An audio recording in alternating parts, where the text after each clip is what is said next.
Hey Keith, so recently me and my nephew were talking, and I'm not doing this video to make him look bad because I love him and I want him to come to truth. But I invited him to this church, and he says, why don't we do it on Saturday, the Sabbath, the day that we're supposed to gather? And I told him that he said that the apostles gathered on Saturday, but I told him Paul did that because the Jews gathered on Saturday.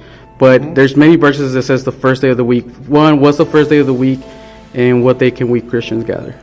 Well, let's back up. The Bible tells us that part of the covenant that was made at the time of Moses with the children of Israel was that they as a people would rest one day. And God said that the sixth day was the last day they were supposed to work, and then they were at sundown on the sixth day, they were to stop from their daily tasks. Whatever they did during the day, during those 6 days, they were supposed to stop that, and they were supposed to rest and give their bodies a chance to recover. When they came out of Israel or out of Egypt, they were working themselves to death, literally. The Egyptians gave them no days off. They had no time for their family or for God or for anything else.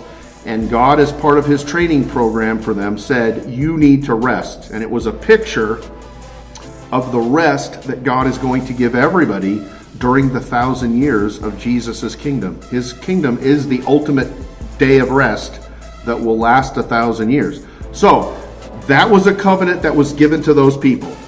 It was never given to Gentiles. It was never given to anybody else. And it was given to them until the time of the Messiah and his arrival.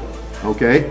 When Paul went out and began his ministry, for the first couple of years of his ministry, he focused on the Jewish people. He was raised as a Pharisee. He knew the Hebrew scriptures better than most, and he started his ministry among the synagogues. He would go to the people and he would meet with them. They would read the Haftarah, they would read the Tanakh, whatever their scripture section was for the day, and then he would use that opportunity to talk about Jesus and how Jesus was the fulfillment of the Hebrew Messiah that they were looking for.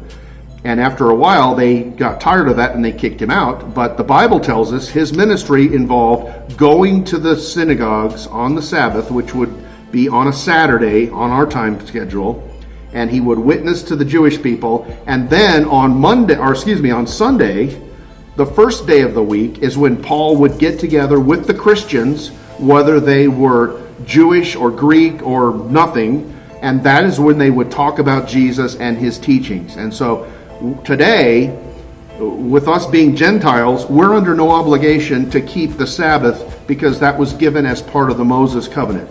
We use the first day of the week, which is referred to as the Lord's Day, because that's what the Christians did when they were learning about Jesus and having their Bible studies, so to speak, during the time of the early church.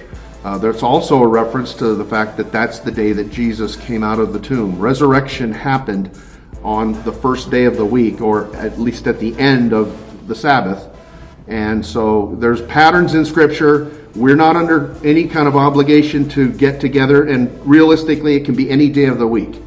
If we all had jobs that kept us from coming and worshiping on Saturday and Sunday, we could pick another day of the week and it would be perfectly acceptable to God, because the Bible tells us that Jesus is our Sabbath and we can have peace and rest all the time, not just one day of the week.